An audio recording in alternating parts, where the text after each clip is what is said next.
Alright, Hannah and I are here, and you are still in the shower. So, I have time to do chapter 24. Got to get nice and comfortable, though. As you know. Put my phone right there. Okay, chapter 24.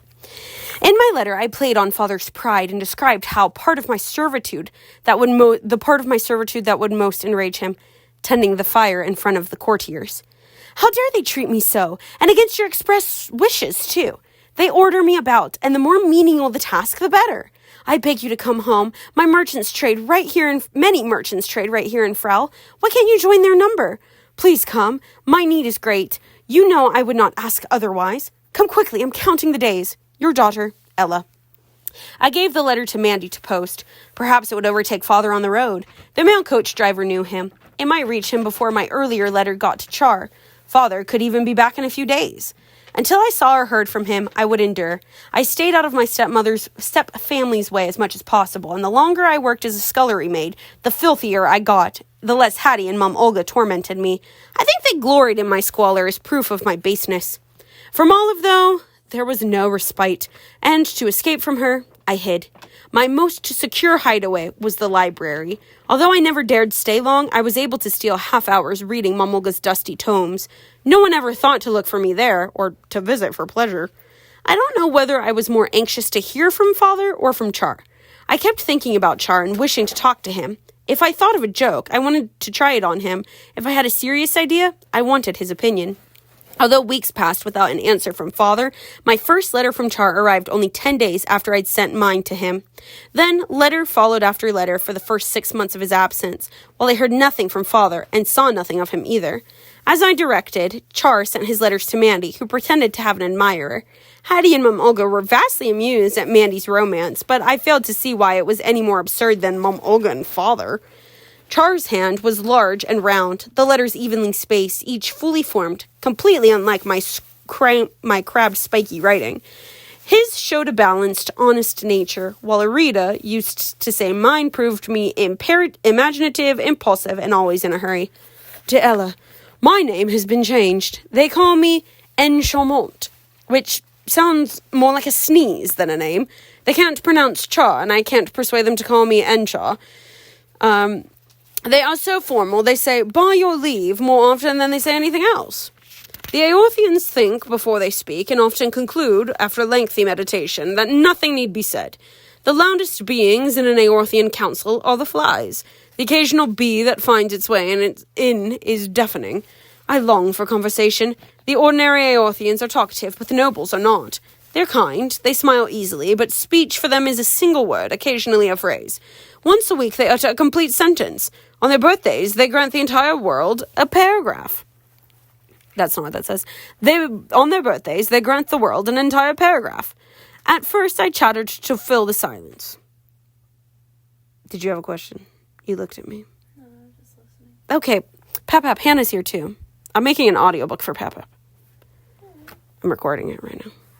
I know. He said he wanted to read Enchanted, so here we go. Let's see. They are kind. They smile easily. At first, I chattered to fill the silence. In response, I received smiles, bows, thoughtful expressions, shrugs, and an occasional, perhaps by your leave. But now I keep my speeches to myself. In the garden this morning, I overtook the Duke of Endona. I touched his shoulder in greeting. He nodded companionably. In my mind, I said, the flowers are marvelous. That one grows in Kira, but that other I've never seen before. Which do you call it? In my imagination, he answered me, naming the flower, saying it was the Queen's favorite and that he'd be happy to give me seeds. But if I had really asked about a flower, he'd probably have continued strolling. He'd have thought, why does this prince clutter up a lovely day with talk? If I don't answer him, he may breathe in the sweet air, feel the gentle sun, hear the rustling leaves. Perhaps by now he regrets his question, but perhaps he thinks me rude of not answering him. However, if I speak now, I may startle him. Which would be worse? It would be worse to have him think me rude, I must speak. But exhausted by his cogitation, I don't know what that word is, he'd have energy left for only one word, the name of the flower. I'm writing nonsense. In my first letter, I had hoped to impress you with my brilliant prose, but that will have to wait for my second. Not many of my imagined conversations are with the Duke. Most of them are with you. I know what I would say if I were in Frel. I'd tell you at least 3 times how glad I was to see you. I'd speak more about Eorthia and with fewer complaints, and I'd describe my trip here, especially our adventure with one of the pack horses shied at a rabbit and tore off. But then I might turn Eorthian and trail off into silence, lost in smiling at you. The trouble is, I can't guess at your response. You surprise me so often. I like to be surprised, but if you could supply your answers with confidence, I might miss you less. The remedy is obvious. You must write to me again and quickly, and again, and more quickly. Your very good friend, Cha. In my reply, I gave him conversation. Greetings. How do you fare today? Lovely weather we've been having. The farmers predict rain, however. They say the crows are chattering. Ah, well, wet weather will do us good, I dare say. We can't have sunny days always. Life isn't like that, is it? Wish it were. Wouldn't that be fine? Never a disappointment, never a harsh word. Don't you agree, sir? A fine fellow such as yourself, you have sense enough to see it's never that way. In one dose, I hope I have cured you of your desire for conversation. My pen stopped.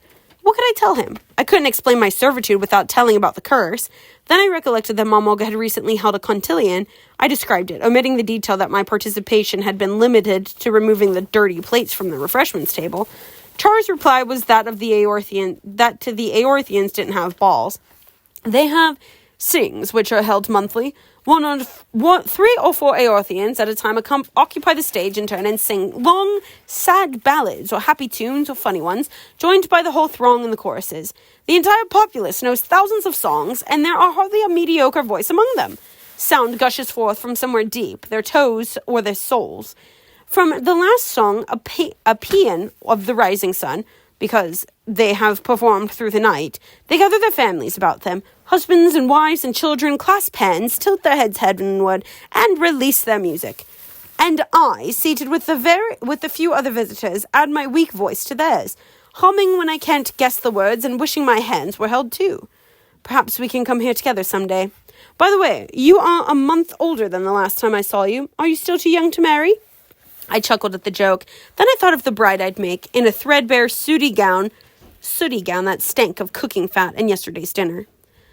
Char repeated the query in every letter, probably because my answers were so silly that they pleased him. If not too young, I was too tired to marry, or too wet, or too cross, or too hungry. Once I wrote, if my years are measured by inches. Hello, Aunt Pam. Hello. I'm recording an audiobook. I have 2 pages? 3 pages? I have more pages left. If my years are measured by inches, then I am certainly too young. The 11-year-old daughter of an acquaintance dwarfs me. The acquaintance was Nancy, the serving maid.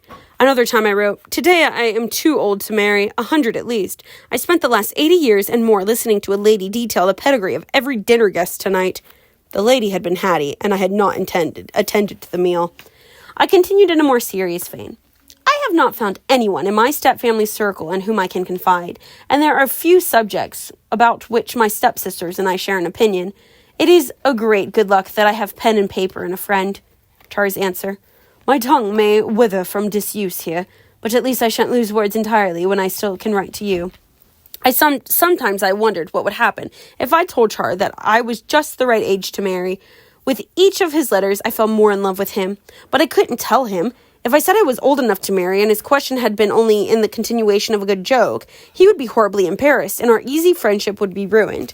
He might stop writing, which I couldn't endure. If he wasn't jesting, it was for him to say so. Until then, or never, I treasured our correspondence. In his next letter, he wrote, I don't know when I learned I would be a king. It seems I've always known it, but 2 stories are told, and I've heard them so often they seem to be memories. One has me as a hero, the other not so flattering. A lute was given to me when I was 6, and my sister Cecilia was 4. She coveted it, and I plucked at it whenever she could. And she plucked at it whenever she could. Why are you shushing? Oh, I don't know what to do. Finally, I presented it to her, an act that signified to the servants that I would be a generous king. They never considered how indifferent a musician I was.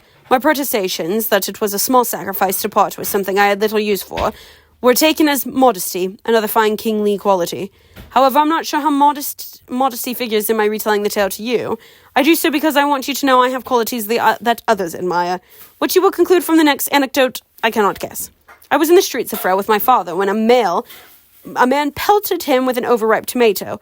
While wiping at his clothes, my father spoke kindly to the man and ended by resolving his grievance. Afterward, I asked why the man hadn't been punished. When father told me I'd understand that by the time I'd become king, I said I didn't want to be king if people threw tomatoes at me.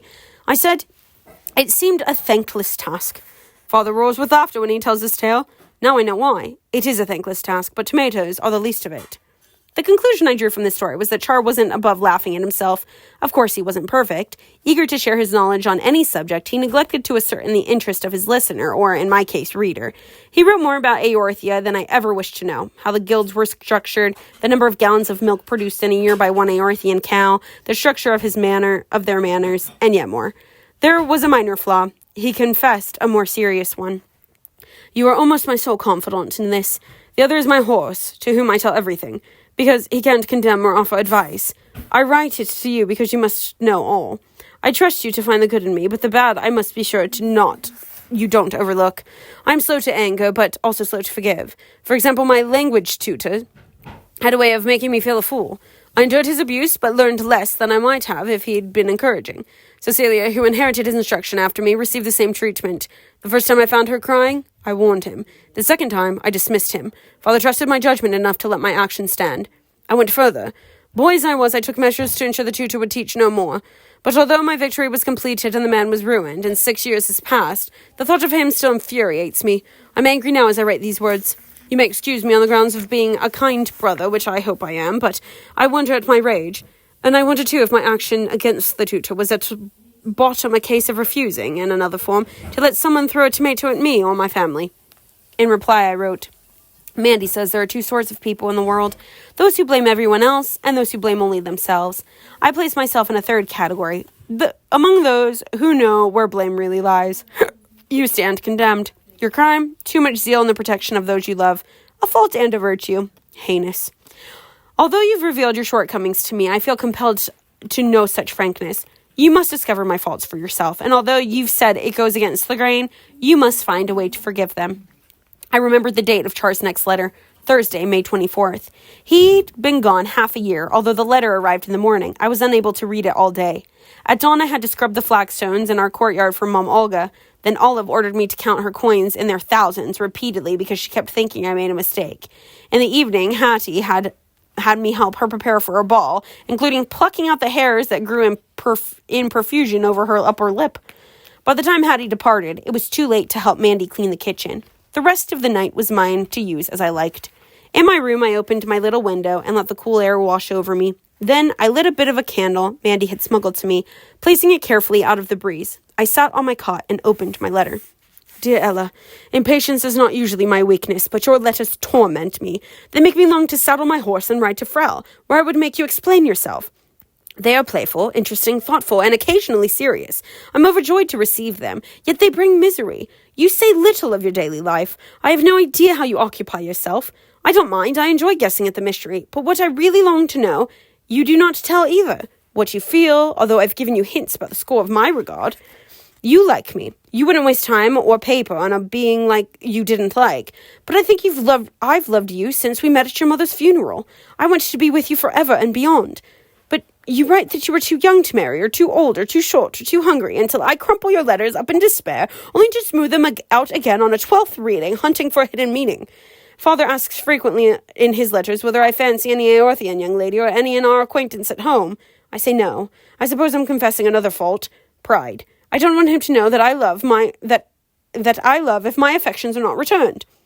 You would charm him, and Mother too.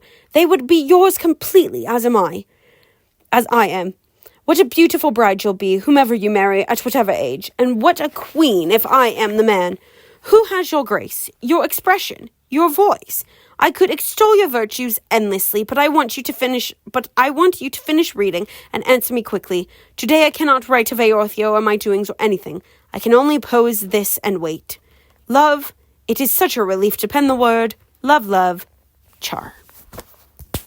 I really like this back and forth of letters because I think it does show, like I kind of said earlier, that their love life, their romance kind of was a long way. It wasn't just a quick, oh, I love you, or kind of a thing like it is in the movie.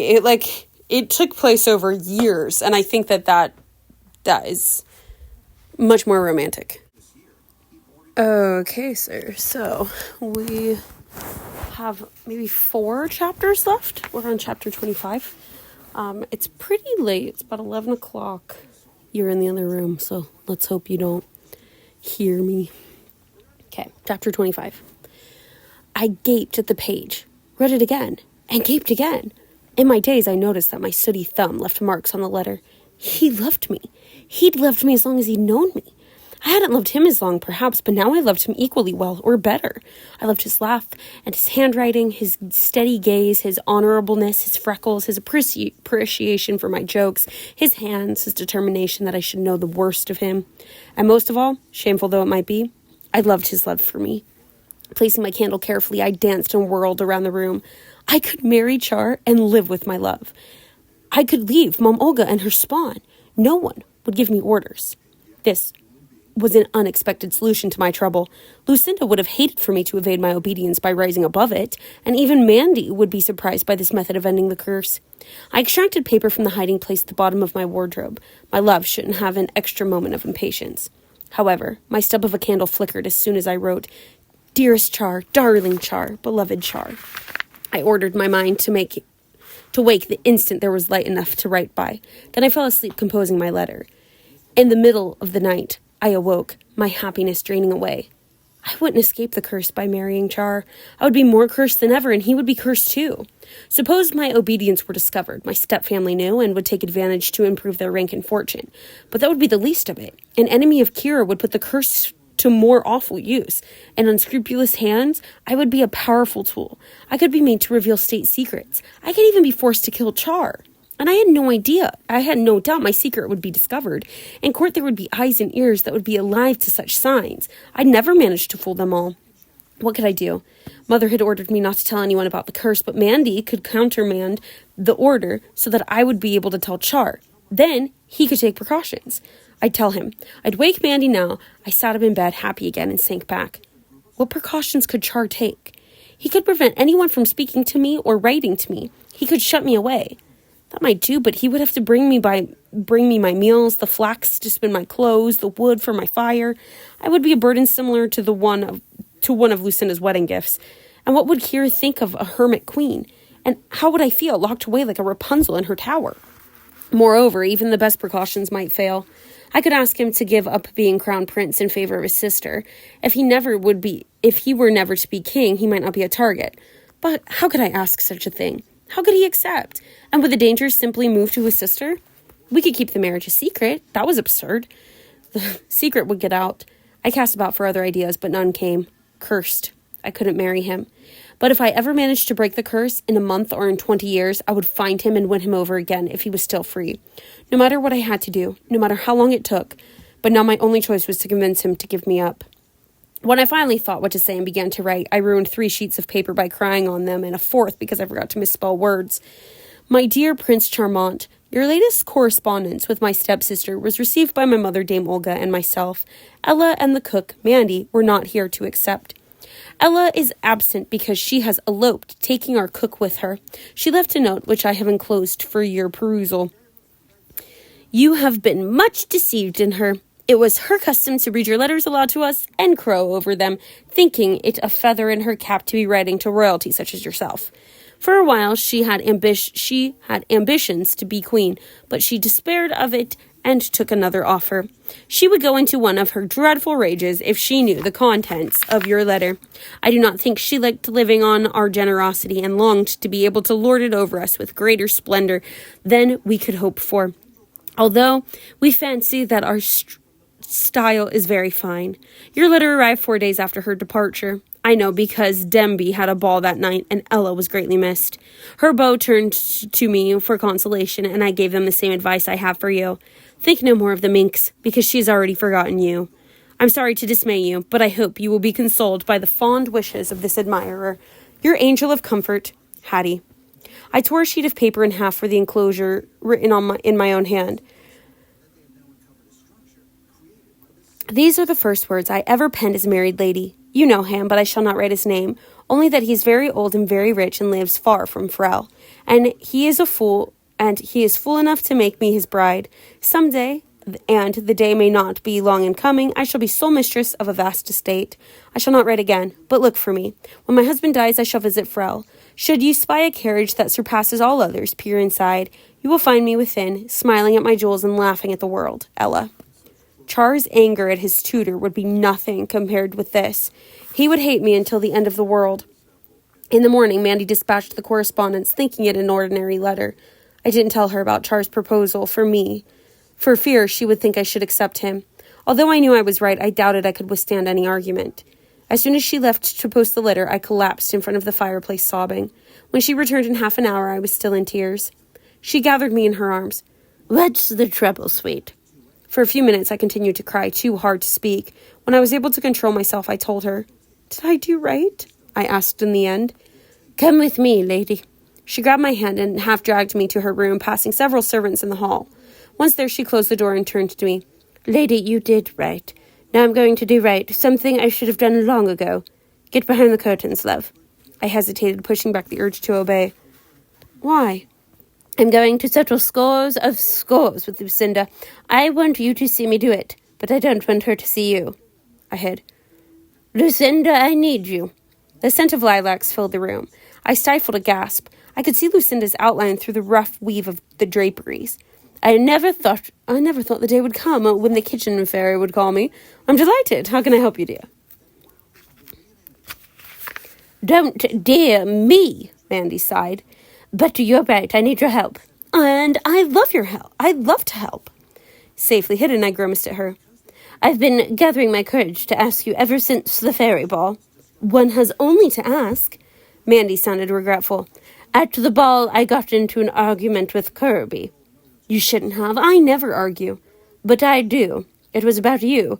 Kirby said we should suggest that you try being a squirrel and try being obedient. If you gave it a fair trial, 3 months as a squirrel, 3 months as an obedient human, you'd find out that your gifts aren't so wondrous after all." "I don't have to try out my gifts to know they're magnificent." "That's what I said you'd say. There, I can tell Kirby I won the argument. I said you'd be too afraid. You were wrong to put it to the test." Lucinda vanished. She must have been too angry at Mandy to continue the discussion, but then Mandy laughed. "Don't forget to be obedient, little one. Here's a nice walnut. I'm sending you to a comfortable park." She paused. "You can come out, lady." "Did she really turn herself into a squirrel?" I emerged cautiously. "She did." Mandy was still laughing. "Don't you think she'll learn?" "If she doesn't, she's even more of a blockhead than I think." "What if an animal eats her?" "If that happened, I'd fear for the animal." She chuckled. "What a stomachache it would have." "If she learns her lesson, will she undo all her gifts?" "I don't know. I just had to stop her mischief. You may yet break the curse yourself." "But if she discovers how wrong she is, she'll want to lift the spell." "Maybe, but it would be more big magic." Mandy drew me into a hug. "Oh, love, I know what that spell does to you." I pushed out of her arms. "You don't know. And how can you warn against big magic when you just summon Lucinda?" "Nothing one fairy does to another is big magic, lady." "Stop calling me lady. You used to call Mother that." "Now you're a lady, too. If you'd put yourself first and married the prince, someone would have come along to harm him and Kira, such as Cabbages. Sure as Cabbages. You're a heroine, sweet." "I'd rather be his wife." The tears welled up again, and I threw myself across Mandy's bed. She sat next to me, stroking my back and murmuring, "Oh, sweet my lady, perhaps it will come right." She shifted her weight. Something crackled, and she examined. "What's this? Oh, I forgot. When I posted your letter, there was one for you." She pulled a letter out of her apron. I flew up. "It's not from the prince's hand, love." It was from Father, saying he wouldn't come home. My servitude pained him, but not enough to return him to the arms of his odious but though beloved wife. He wrote, "When I find a husband for you who is rich enough to satisfy me, you will be released from my Olga. Until then, I urge you to be, as always, my stalwart daughter." I fell back onto the bed, laughing wildly. Father would make my letter to Char come true. He would marry me off to an ancient man who would soon die and leave me enormously wealthy. The irony. I couldn't catch my breath. Tears ran down my face, and I didn't know whether I was laughing or crying. Mandy held me until I quieted. While she rocked me, I thought that Lucinda might still save me. Mandy might be wrong. Once Lucinda knew how it was to be obedient, she wouldn't be able to leave me cursed. She'd have to help me. I have to sneeze.